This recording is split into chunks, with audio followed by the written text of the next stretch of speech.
Viva! Um grande abraço. Seja bem-vindo ao Conceito Econômico.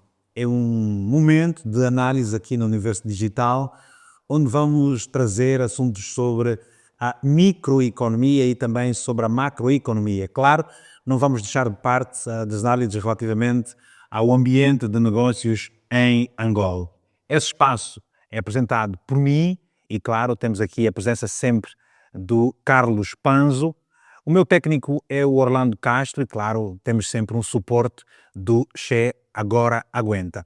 O Carlos Panzo é uma pessoa que tem uma estrada com já 20 anos na área da economia no nosso país, está também ligado à docência universitária, é doutorado em Finanças pela Universidade de Manchester, foi secretário para os Assuntos Económicos do Presidente da República de Angola, administrador executivo do Banco de Desenvolvimento de Angola. Este é aquele angolano que negociou o primeiro empréstimo do país nos mercados de capitais internacionais e atualmente, como disse, é professor universitário aqui em Portugal. Carlos. Exato, é um desafio que aceitei com bastante entusiasmo. Como disse, tenho escrito já há cerca de 1 ano e meio para o novo jornal, mas senti necessidade que um formato desse pudesse ajudar a discutir e a esmiuçar melhor aquilo que tenho escrito e também receber um bocadinho de feedback de um público maior. O que é que estamos aqui a falar propriamente, o que é que vem a ser este espaço Conceito Econômico? Como disse, o Carlos Panzo há mais de 1 ano que escreve para o semanário Novo Jornal em Angola, escreve sobre microeconomia, sobre macroeconomia e o ambiente de negócio do nosso país. No entanto, escrever para um jornal, sobretudo jornais que não têm uma circulação nacional em grande escala, acaba por ser muito residual. Daqui a necessidade, e aproveitando hoje as redes sociais, estarmos aqui para analisar, para trazer aspectos e ajudar, certamente, a algumas pessoas a perceberem melhor e mais aquilo que tem estado a acontecer. Carlos, vamos começar por um elemento que me parece ser de todo fundamental relativamente à sustentabilidade financeira. Vamos começar por aquilo que todos os anos nós costumamos ouvir acontecer na Assembleia Nacional entre os deputados, que é a aprovação do Orçamento Geral do Estado. O que é isso do Orçamento Geral do Estado? E gostava de saber como é que será o ano de 2025, se comparar aquilo que foi projetado para o Orçamento Geral do Estado versus o preço do barril de petróleo que alimenta o nosso próprio Orçamento de Estado. Certo.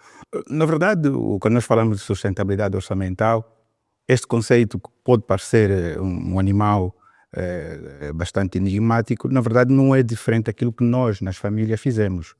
Nós temos o nosso orçamento, temos um conjunto de receitas e temos despesas e queremos tê-las controladas. O Orçamento Geral do Estado é exatamente isso, estima a receita e fixa a despesa para um determinado exercício. Mas ela tem sempre uma visão de médio e longo prazo. E nesse caso nós estaremos a falar da sustentabilidade das finanças públicas. No caso de Angola, esta preocupação da sustentabilidade das finanças públicas tem sido um problema e muito por causa da estrutura da nossa economia. A nossa estrutura... Como é que é essa estrutura? É uma estrutura muito dependente de um único produto, nesse caso uma commodity, que é o petróleo, e isto acaba por influenciar o conceito ou a visão a longo prazo da sustentabilidade. Nós temos visto que nos últimos, os últimos 6 anos, que essa sustentabilidade tem estado em causa. Já houve momentos mais difíceis no passado, depois houve momentos muito bons, depois da guerra, até 2013, 2014. Daí em diante temos encontrado grandes dificuldades em manter essa sustentabilidade. E essa sustentabilidade depende muito da produção petrolífera e do preço do petróleo. Nós temos mercados internacionais. Dos mercados internacionais. Ou seja, Angola está, fruto da sua estrutura económica, que dependente de um produtor, está muito à mercê dos choques externos. A verdade é também que o preço do petróleo tem tido uma trajetória relativamente estável, a rondar atualmente à volta de $70, não é mau, tem sido mais ou menos uma unidade. O que aconteceu com Angola é que perdeu muita capacidade de produção de petróleo. Nós já tivemos a produzir cerca de 1,7 milhões de barris dia e hoje mal conseguimos produzir 1 milhão por dia. E isto... Mas esta questão depende da incapacidade do país de produzir ou do mercado absorver aquilo que Angola tem capacidade de fornecer? Não, Angola perdeu capacidade de produção e ela perdeu capacidade de produção fruto do envelhecimento dos blocos que tínhamos em produção e devido ao não investimento em novos blocos. Angola perdeu esta oportunidade nos anos 2008, 2009, 2010 de fazer novos investimentos em novos blocos e isso levou com que aqueles blocos que estavam em produção atingissem a sua maturidade e uns até já estão em declínio de produção e hoje em dia fazer novos investimentos na área petrolífera tem-se revelado bastante difícil. E por isso Angola está com uma produção muito abaixo da cota que já alguma vez atingiu e que era o desejável. E relativamente àquilo, porque é que normalmente, e já se falou no passado recente, de que Angola tem um orçamento de Estado com um barril de petróleo cotado na ordem dos, imagina, 30, 40 dólares, mas depois aquilo que Angola vende é 70, por exemplo. E onde é que vai parar o dinheiro? As pessoas não sabem. Porquê é que quando o preço do barril de petróleo está muito alto, Angola tem um orçamento de Estado com o barril mais baixo no orçamento, mas depois isso não se repercute de forma positiva na vida das pessoas? Onde é que vai parar o dinheiro? O que é que falta? Qual é o problema? Bom, na verdade é que quando é feita a elaboração da proposta do orçamento, há um pressuposto que é o preço do barril e normalmente usa sempre um pressuposto conservador. Um pressuposto conservador sempre com o objetivo de que todo o diferencial de arrecadação de receita vindo deste pressuposto conservador iria alimentar uma reserva estratégica. Foi esta a ideia e durante alguns anos assim funcionou. Nós tínhamos preços bastante conservadores, já houve debates bastante acesos com o FMI na altura de 2008 até 2012, em que o FMI achava que nós éramos conservadores demais no preço de referência e depois constituíamos um saco azul com essas reservas. E de facto isto acontecia. O que aconteceu agora, o que é que nós estamos a ver hoje? É uma inversão de todos os papéis, ou seja, mesmo com preços conservadores, a receita que se vai buscar a mais, porque temos um preço superior, não chega para cobrir o que nos falta nas outras componentes da receita, porque o Orçamento Geral do Estado não é só feito da receita petrolífera, há também os impostos não petrolíferos, há também a receita de financiamento, e essas componentes têm estado muito abaixo da expectativa.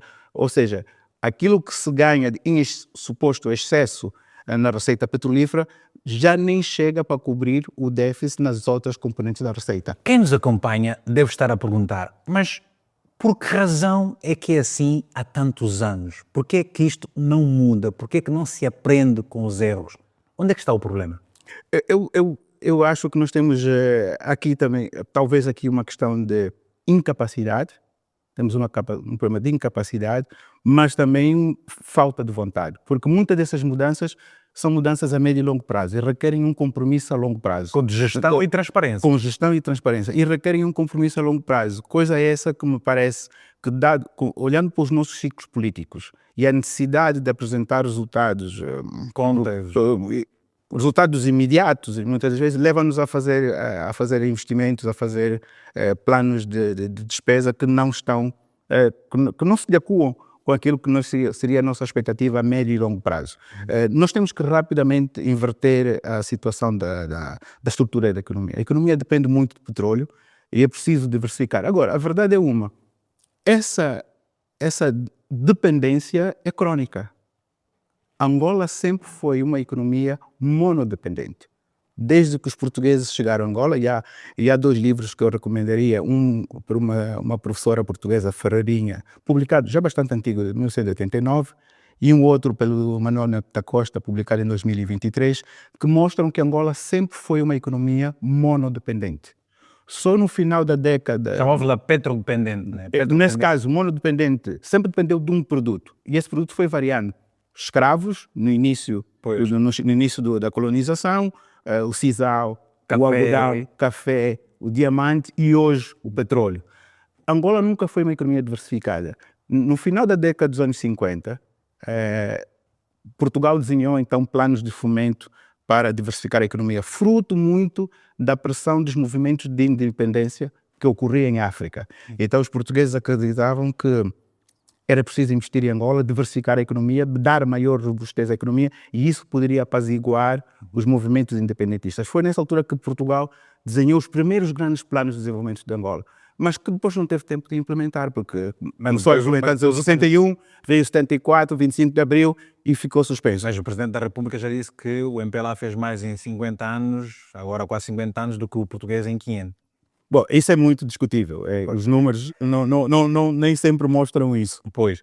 Agora, há um outro aspecto que talvez seja também pertinente nós fazermos aqui uma abordagem relativamente ao impacto e do peso da dívida interna e externa do nosso país, mais propriamente da dívida externa, e das prioridades do governo para aquilo que são os setores primários que merecem uma atenção especial para o desenvolvimento do país. O que é que nos podes dizer sobre isso? Dizer, primeiro, e de uma forma muito factual, Angola tem hoje um problema tem o gasto público em descontrole total. Ou seja, nós não temos o controle das finanças públicas. Quando um país gasta 61% da sua receita para pagar dívida, está com uma situação de insustentabilidade grave. Fala-se muito em falência técnica na economia angolana, é isso? Os países, em teoria, não entram em falência técnica. E aqui a teoria diz que os países não entram em falência técnica porque eles sempre podem imprimir dinheiro para pagar as suas obrigações. Mas o que nós temos hoje é uma situação em que o país está numa situação, tem as finanças públicas em descontrole e está prisioneiro do mercado financeiro. Okay? 59 a 60% do orçamento do Estado é dedicado a fazer o serviço da dívida. E qual é o problema do serviço da dívida? Primeiro, no caso de Angola, esse problema tem duas dimensões. Primeiro é o peso em si, que ocupa 60% do nosso orçamento para pagar serviço da dívida, mas uma boa parte dessa dívida é dívida externa, é pago em divisas, ou seja, para além de ocupar uma boa parte do orçamento, também retira divisas que deveriam alimentar o mercado cambial, para que as pessoas pudessem importar bens e serviços, e essas divisas não vão para o mercado cambial porque têm que fazer o serviço da dívida. Então, no caso de Angola, o impacto é duplo, ou seja, retira a capacidade do governo de fazer investimentos na educação e na saúde, ou proteção social, mas também retira divisas do mercado cambial que nós, cidadãos, as empresas, precisam para realizar as compras de bens e serviços. Carlos Panzo, nós estamos aqui no conceito económico para descodificar determinados conceitos ligados à própria economia para que o nosso cidadão possa perceber aquilo que tem estado a acontecer, onde é que está o país e para onde é que nós vamos com as contas que se fazem. Ora, nós lemos que no ano passado a inflação foi de quase 30%. Angola tem, nos últimos 5 anos, uma taxa elevadíssima de desemprego, a rondar os 35%, são os dados que nos dizem. Ora, como é que tudo isso, o Orçamento Geral do Estado, como é que a dívida externa, como é que as políticas económicas do país, como é que isso depois acaba por se refletir na vida do próprio cidadão relativamente ao acesso a questões, a serviços muito básicos? A melhor forma de resolver esses problemas é criando emprego. E o Orçamento Geral do Estado diretamente não deve ser um instrumento para criar empregos, mas deve ser sim um instrumento de política económica do governo para promover a atividade económica do país. E vai fazê-lo isso através de garantir infraestruturas, criar um ambiente de negócio para que as empresas possam funcionar. E aqui é que está o grande problema, é que com um Orçamento Geral do Estado totalmente preso com o serviço da dívida, o espaço de manobra do governo de promover o investimento público é limitado. O próprio governo ocupa o espaço que as empresas poderiam ter no mercado bancário para obter financiamento, para realizar investimentos. Esse espaço é ocupado pelo próprio Estado, porque o Estado está a endividar-se e paga taxas de juros muito altas. Vamos lá ver uma coisa, se o Estado está disposto a pagar 20%, 25% para tomar de empréstimo de um banco comercial, por que o banco comercial não vai pedir exatamente essa taxa de juros ou até mais a uma empresa? Nós dissemos que o Estado é isento de risco. Se o Estado paga 25%, uma empresa tem que pagar mais do que 25% para obter um crédito. E qual é o projeto que será viável a uma taxa de juro de 25% ou de 30%? É praticamente impossível. O que é que o Estado tem que fazer? Retirar-se deste mercado financeiro, ou seja, não tomar tanto crédito. Isso significa que o Estado tem que reduzir a despesa. E porquê que o Estado não reduz a despesa? Porquê que o Estado não se reequilibra? Porque politicamente é desvantajoso, ou seja, se tomar essa medida, o partido que governa há 50 anos perde terreno, se não mudar, também perde. Aqui É um dilema brutal. o Estado está aqui num dilema, hoje o Estado está num dilema grave, e essa situação piorou desde 2017 para a data de hoje. Até 2017 o Estado podia fazer o debate de dizer vou reduzir o gasto público para permitir que as empresas pudessem entrar no mercado bancário, tomar crédito e investir. Hoje temos uma situação totalmente pior do que aquela de 2017, porque o Estado hoje não consegue por si só reduzir o gasto público, porque já gasta muito pouco.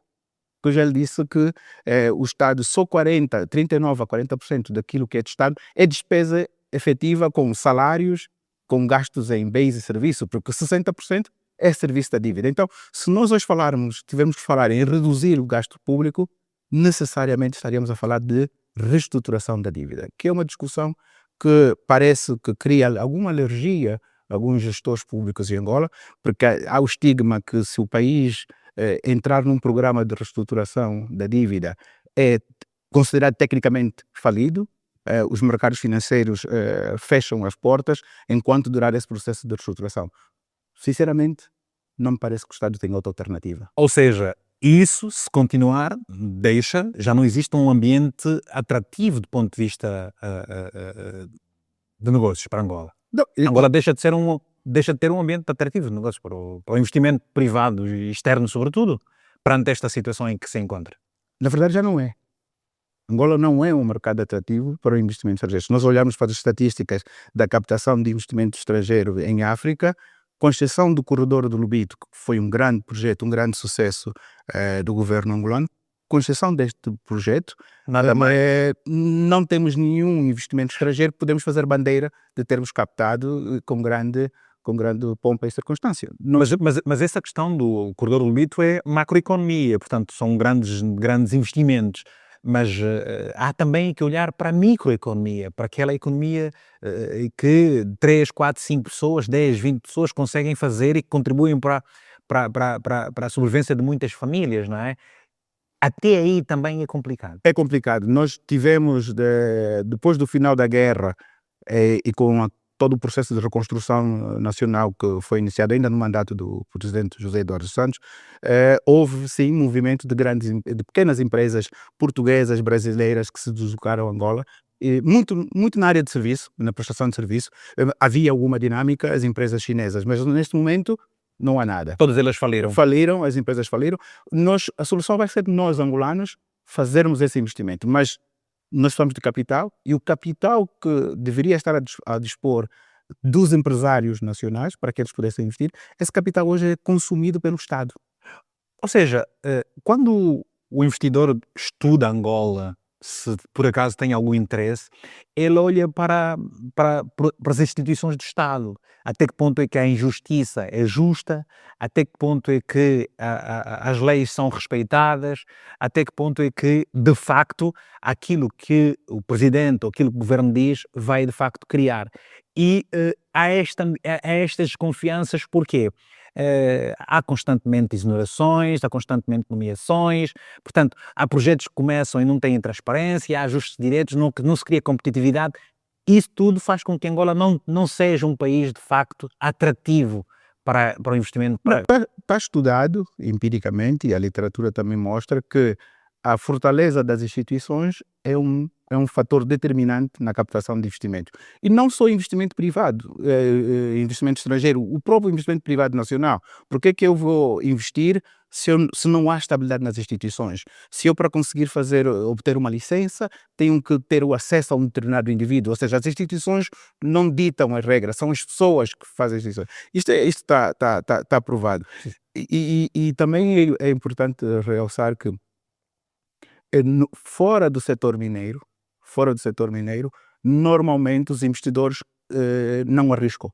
Ou seja, no setor mineiro, mesmo havendo essa instabilidade política, essa instabilidade de justiça, mas vamos vendo que para o petróleo, para o diamante, vão ser feitos em alguns países, quer em África ou na Ásia. Mas fora desses setores, a fortaleza das instituições, termos um Estado de Direito é extremamente importante. Termos uma política tributária amigável também é importante. Nós aqui também temos um problema que já tivemos um ambiente de tributário muito mais favorável, hoje é extremamente draconiano.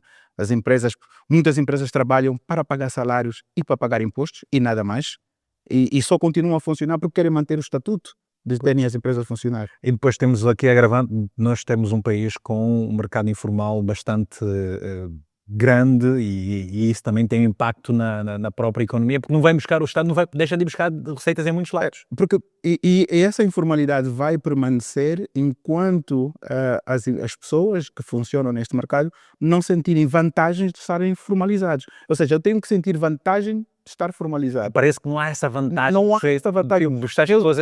Porque não há esta vontade de nos mostrar as vantagens das pessoas. Um exemplo muito clássico, por exemplo, eu não conseguiria ter um acesso bancário se eu não estiver formalizado. Mas neste momento, os que estão formalizados e não formalizados não têm acesso bancário. Então não faz diferença nenhuma eu investir, porque é um investimento grande formalizar-se, ter que pagar imposto, ter que ter os contratos inscritos, e depois não consigo ir buscar grandes vantagens dessa formalidade. Então, mais faz sentido, do ponto de vista económico desses agentes, e continuarem na informalidade. Vamos agora para mais duas questões muito rápidas. A primeira é quais são as medidas que poderiam ser implementadas para melhorar a avaliação técnica e o processo de aprovação do Orçamento Geral do Estado por parte da própria Assembleia Nacional? Há um artigo interessante que foi publicado agora no final do mês de dezembro pelo Dr. Manuel Neto da Costa, também no Novo Jornal, que fala exatamente do processo de aprovação. O que é que esse artigo realça? E eu estou completamente de acordo. Meramente formal, os deputados fazem aquela avaliação que, na generalidade, olham para os grandes números, mas depois, na especialidade, onde se devia discutir os números pormenores, essa discussão não acontece. Não sei se é uma questão de falta de capacidade ou porque não adianta. E não adianta porquê? Não importa o que nós vamos sugerir, a vontade do partido maioritário, que tem a maioria no governo, vai sempre prevalecer. Então, se essa proposta veio assim, e aí perde-se muito, porque na verdade podíamos ganhar. O outro erro que se comete na aprovação do orçamento é que parece que não se olha para o passado. Não, nós estamos a discutir que vamos gastar X milhões de kwanzas na educação, o governo apresenta isso, mas os deputados não desafiam, não fazem o contraste com o governo de quanto é que foi gasto no passado, porque lá atrás já se aprovou esses valores, depois não se executou. Ou seja, não se faz essa avaliação. E aí perde-se. Eu aqui faria uma sugestão. Acho que está na altura da própria Assembleia dos Deputados pensarem na criação de uma unidade técnica de apoio orçamental. Por exemplo, em Portugal existe essa figura, na África do Sul também existe, onde é uma unidade técnica independente do governo, que depende diretamente dos deputados, que faz uma análise e que dá então capacidade técnica aos deputados de poderem fazer essa discussão. Alguns dizem que não vai valer a pena porque será mais uma instituição que estará ao serviço do Estado, ao serviço do governo e que nada vai mudar. Mas é o caminho que mais me parece adequado. As pessoas têm este problema de acreditar que alguma coisa possa mudar, porque há problemas que já têm barba velha, não é? Há mais de 20 anos que se fala, por exemplo, da necessidade de se diversificar a economia para se deixar de ser um país petrodependente, como acabamos por falar, no sentido de se buscar receitas em outras áreas, como a agricultura, só para citar essa, que é para o Estado sentir-se à vontade para gerir a sua vida no longo prazo. O que é que se pode fazer então? É diversificar a economia ou o que mais? A diversificação da economia é incontornável, é a solução, e como eu disse já no início, é um problema que no caso de Angola tem barbas, tem séculos, é um problema que tem séculos, mas que nós devemos começar a olhar para como sendo uma solução. Só que ela requer um compromisso de longo prazo. E aqui é que nós temos o problema. Não há o compromisso. Nós queremos tudo muito imediato. É preciso termos as estradas, termos acesso à energia e água para que as empresas se sintam então capacitadas de poder implementar uma fábrica, poder pôr uma fazenda e começar a produzir. E isso requer tempo. E não se pode fazer tudo de uma vez, não é? E não pode ser feito de uma vez. Ou seja, a prioridade é ou eletrificar ou asfaltar, por exemplo, ou fazer terra batida em condições, não é? E aqui a visão tem que ser, nós temos que ser mais cirúrgicos, nós devíamos ser mais... Ou seja, o país é grande, nós não vamos poder fazer todo o estrado. vamos poder levar energia para todos os sítios. Agora, temos é que escolher, vamos pôr aqui um polo, um polo industrial, vamos pôr aqui um centro. Então, vamos centrar esforços nisso para que depois, então, aconteça o que nós, a economia, chamamos de externalidade positiva, ou seja, que temos aqui um polo de atividade económica e essa atividade económica, então, depois cria aqui externalidades positivas à sua volta. E o que é que nós assistimos? Queremos fazer tudo. São aprovados projetos, por exemplo, megaprojetos, falamos de... Quando eu ouço a ser aprovados mais projetos para a produção de energia, eu pergunto, mas qual é a nossa capacidade de produção? Quanto é que já estamos a produzir de energia? Será que o foco não deveria ser em distribuir aquilo que já produzimos, distribuir melhor, para que chegue a quem consome? Porque produzir energia, mas depois não podemos distribuí-la, levar a quem precisa, seja famílias ou empresas, nada estamos a fazer. Mas qual é a vantagem? Um projeto de produção é mais fácil de implementar, as comissões fluem mais rápido, e aí é mais fácil poder tirar aquilo que nós chamamos de renting, né? As rendas, os comissionistas. Pois, mas também tem essa questão dos oportunismos, da corrupção, dos interesses de grupos que acabam por chocar muito com aquilo que são as necessidades e o desejo da própria população. Portanto, uma população que tem, um país que tem tantos rios, não há água potável, depois disso tem consequências para a saúde das pessoas, e a água pode depois transformar-se e gerar energia, o povo não tem energia e quem não tem energia não consegue se desenvolver. Há aqui um conjunto de situações que depois vão surtindo o efeito negativo das políticas que não são implementadas. Carlos, obrigado. Obrigado eu, e espero voltar aqui para discutirmos outros temas sempre ligados a macro, a micro e o próprio ambiente de negócios em Angola. Então não se esqueça, o Carlos Panzo escreve uma vez por mês, sempre no final de cada mês, no Semanário Novo Jornal em Angola, artigos vários de opinião sobre a microeconomia, a macroeconomia e também o ambiente de negócios em Angola. E, claro, uma vez por mês, aqui também vamos estar no sentido de pegar nos assuntos que são tratados num jornal privado, para aqui em vídeo, nessa conversa de áudio também, explicar assim aquilo que está a acontecer. Mais do que explicar o que está a acontecer, sugerir também algumas medidas que devem ser tomadas para que, de facto, o país possa ganhar. Como sabe, eu sou o Vítor, o meu técnico é o Orlando Castro. Essa produção teve o apoio da Che Agora Aguenta e, portanto, vamos partilhar sempre que puder. Não se esqueça, subscrever este canal onde você está a acompanhar esta transmissão, partilhar esse conteúdo e ficaremos imensamente gratos. Até para a semana, até uma próxima oportunidade.